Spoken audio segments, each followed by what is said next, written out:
Okay, this is going to be like a short video, kind of like a overview on anyone who wanted the rotaryworks V-mount and wanted to see how it would actually look on someone's car installed. Here's like a little overview.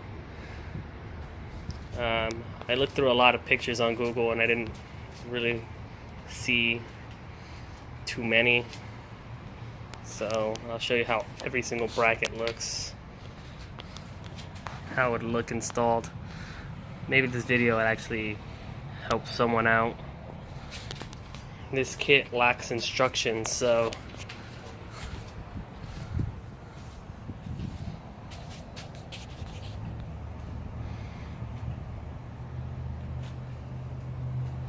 this bracket, this long one, I had to cut it about 2 inches because it was too long.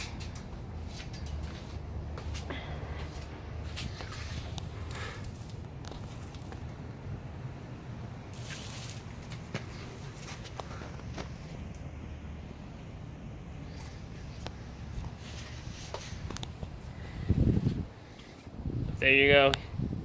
Hopefully this short little video helps someone out.